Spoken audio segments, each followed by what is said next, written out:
Question number 14 exercise 2.2 class 8। Lakshmi is a cashier in bank. Lakshmi है ना, bank में cashier है। She has note of rupees 100, 50 और 10। उसके पास 100 रुपीज़ के, 50 रुपीज़ के और 10 रुपीज़ के नोट्स हैं। Ratio of number of notes is 2:3:5। और जो ये 100, 50 और 10 के आपके नोट्स हैं ना, उनका रेशियो दिया हुआ है कि भाई 2, 3 और 100।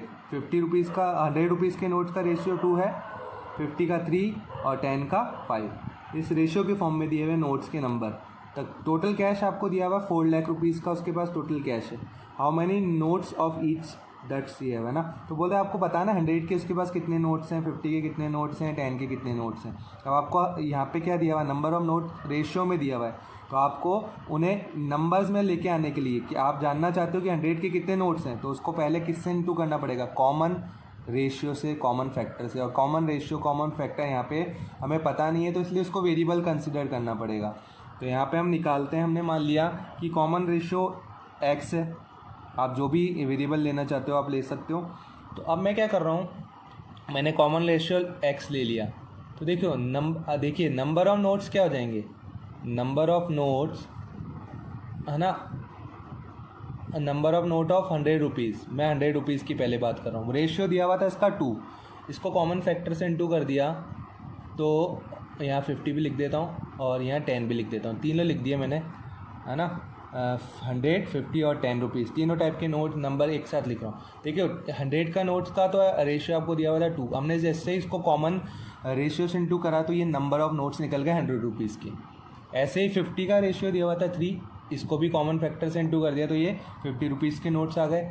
और 10 रुपीज़ के नोट्स का रेशियो दिया हुआ था 5, तो इसको आपने इंटू किया कॉमन रेशियो से, तो आपके पास ये क्या आ गया बच्चों, 10 रुपीज़ के नंबर ऑफ नोट्स आ गए। तो ये नंबर ऑफ नोट्स हो गए। कॉमन रेशियो से इंटू करते ये नंबर ऑफ नोट्स बन गए।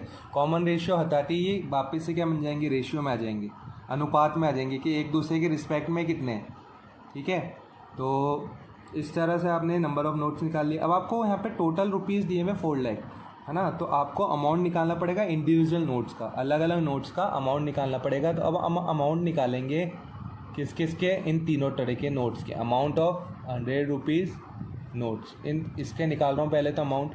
देखिए नंबर ऑफ नोट्स कितने हैं 100 रुपीज़ की, 2x। जब आप टोटल नंबर ऑफ नोट्स को इसके करेंसी से इंटू कर देंगे, यानी 100 से इंटू कर देंगे, तो आपके पास क्या निकल जाएगा, टोटल अमाउंट 100 रुपीज़ के नोट्स का। तो आपने टोटल अमाउंट्स निकाल लिया। तो ये अमाउंट है, तो अमाउंट तो रुपीज़ में होगा, तो 200x रुपीज़। एक्स की वैल्यू जैसे आप इंटू करोगे 200 से, आपके पास रुपीज़ आ जाएगा। भाई कितने रुपीज़ में हैं ये 100 के नोट्स। ठीक है, ऐसे ही 50 रुपीज़ के नोट्स निकाल रहे हैं आप, ये भी इसका अमाउंट है। ठीक है, सेम चीज़ हम निकाल रहे हैं 50 रुपीज़ नोट्स के अमाउंट। तो ये notes, number of notes of 50, इसको आप 50 से इंटू कर दीजिए, तो आपके पास कितना आ गया, अमाउंट आ गया 150x रुपीज़। ऐसे ही आप क्या निकाल रहे हो, 10 रुपीज़ के भी निकालोगे amount, amount of 10 rupees notes.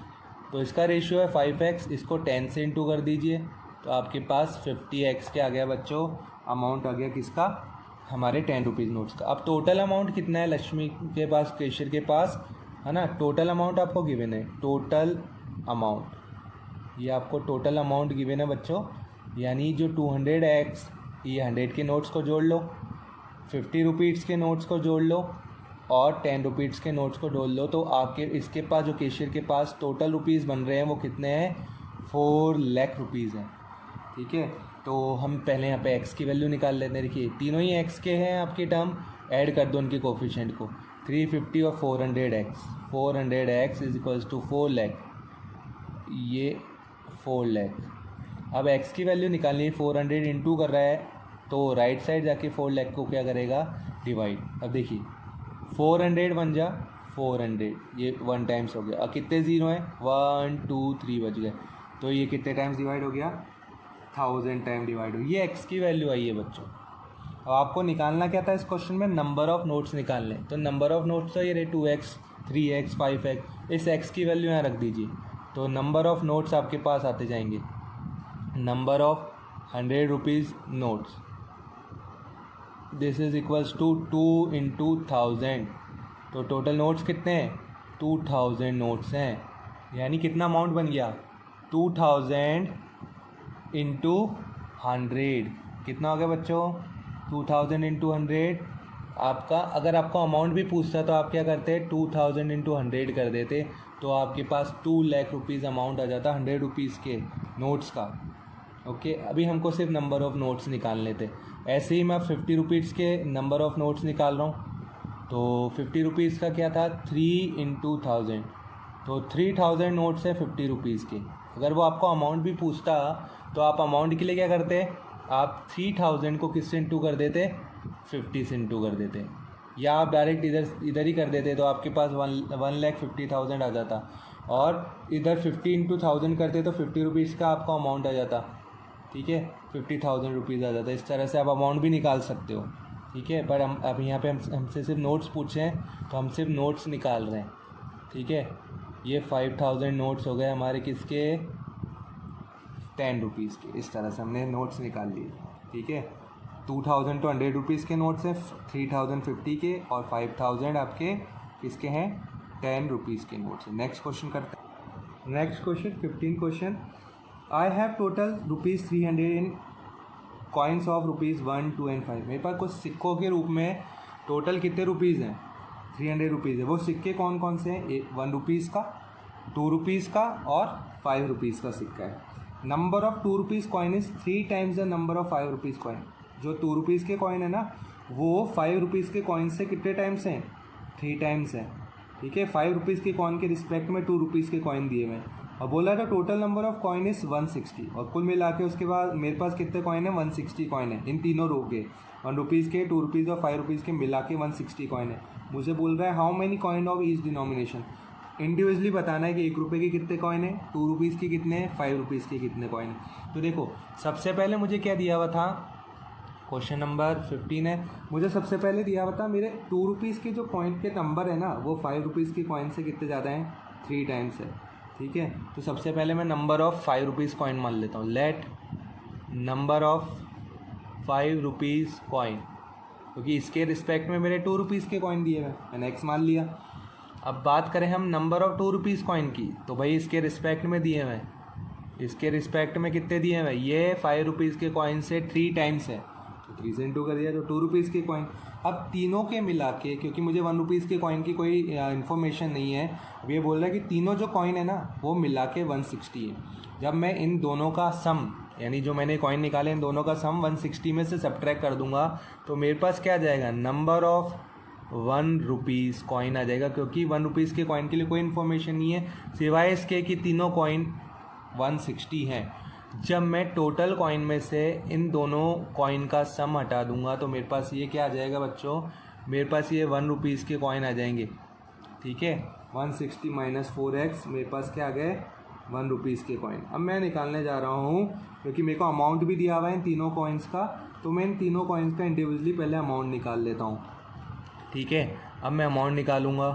Amount of 1 rupees coin निकाल लेता हूँ पहले तो देखो, जो भी डिनोमिनेशन होती है उसको नंबर ऑफ़ कॉइन से इंटू कर दीजिए, आपके पास अमाउंट आ जाता है। अमाउंट हमेशा रुपीज़ में होता है, तो ये एज इट इज़ यही आ गया 160 माइनस 4x रुपीज़। अब ऐसे ही मैं 2 रुपीज़ का अमाउंट निकालूंगा। ठीक है, 2 रुपीज़ कॉइन का अमाउंट निकाल रहा हूँ, सेम चीज़ निकाल रहा हूँ, अमाउंट ही। ठीक है, तो इसके डिनोमिनेशन, इसके जो आपके कॉइन्स हैं, इसको किससे इंटू कर दूंगा? 2 से इंटू कर दूंगा, तो 2 इंटू 3x, तो मेरे पास अमाउंट आ गया 6x रुपीज़। ओके, अब मैं अमाउंट निकाल रहा हूँ बच्चों किसका? 5 रुपीज़ के कॉइन का अमाउंट निकाल रहा हूँ, तो मैं 5 को इंटू करूँगा x से, तो मेरे पास आ गया ये अमाउंट। अब ये तीनों अमाउंट मिला के कितने हैं? अब हमको तीनों अमाउंट, टोटल अमाउंट दिया हुआ है कि जब हम 160 minus 4x plus 6x plus 5x करते हैं, तो टोटल मेरे पास कितने रुपीज़ बन जाते हैं? 300 रुपीज़ बन जाते हैं। ये देखिए, तीनों x की टर्म है, पहले तो इन दोनों को जोड़ दो। 160 प्लस 11x माइनस 4x, अब मैं सब्ट्रैक्ट कर दूंगा, माइनस 4x कर दूंगा, तो ये बचा आपका 7x, और इस 160 को ट्रांसपोज कर रहा हूँ 300 की साइड। ये पॉजिटिव था, राइट साइड जाके क्या हो गया आपका? नेगेटिव। तो 7x की वैल्यू कितनी आ गई बच्चों आपके पास? 140 रुपीज़। तो x की वैल्यू निकालनी है, तो 7 को भी आप पक्षांतरित कर दीजिए, ट्रांसपोज कर दीजिए, तो x की वैल्यू आ गई आपके पास 20 रुपीज़। ये x की वैल्यू आई है आपकी, और सॉरी x की वैल्यू है, रुपीज़ नहीं, है ना। चलो x की वैल्यू निकल गई 20 में आपके। अब आपको नंबर ऑफ़ कॉइन निकालने हैं, ठीक है। यहाँ रुपीज़ नहीं आएगा, वेरिएबल की वैल्यू है, तो ये तो नंबर ऑफ़ कॉइन्स थे, x तो है ना। तो अब आपको नंबर ऑफ़ कॉइन्स निकालने हैं। तो अब आप क्या करोगे, देखिए ये x क्या था, ये x ही तो हमारा क्या था, नंबर ऑफ़ 5 रुपीज़ कॉइन। तो एक चीज़ तो आपके पास निकल चुकी है, ये x क्या है आपके पास, नंबर ऑफ़ 5 रुपीज़ कॉइन, ठीक है। ये तो 5 रुपीज़ कॉइन तो आएगी आपके पास। अब आपको क्या निकालना है, नंबर ऑफ़ 2 रुपीज़ कॉइन। भाई 2 रुपीज़ कॉइन निकाल लेते हैं, 3 × 20 करके, तो ये कितना हो गया 60। ओके, अब नंबर ऑफ़ आपको किसका बाकी है, ओनली 1 रुपीज़ के कॉइन का, ठीक है। तो 1 रुपीज़ के कॉइन 160 माइनस 4x, ठीक है। तो 160 माइनस 4 × 20, 4 × 20 कितना हो गया 80। तो 1 रुपीज़ के कॉइन कितने आ गए आपके पास 80, ठीक है। 20 तो आपके पास 5 रुपीज़ के कॉइन है, 60 आपके पास 2 रुपीज़ के कॉइन है, और 80 आपके पास क्या है 1 रुपीज़ के कॉइन है। अब आप देखो इसको रुपीज़ में 300, टोटल कितने थे रुपीज़ में 300, तो देखो 80 × 1 कितने रुपीज़ बन गए 80 रुपीज़। चेक करने के लिए आंसर 60 × 2 120 रुपीज़, 120 और 280 कितने हो गए 200 रुपीज़, तो इन दोनों कॉइन के हो गए, ठीक है 200। अब ये 20 × 5 यानी 100 हो गया, 200 + 100 300 रुपीज़ बन रहे। इसका मतलब जो आपने ये नंबर ऑफ़ कॉइन निकाला है वो बिल्कुल क्या है, करेक्ट है, ठीक है। नेक्स्ट क्वेश्चन नेक्स्ट वीडियो में।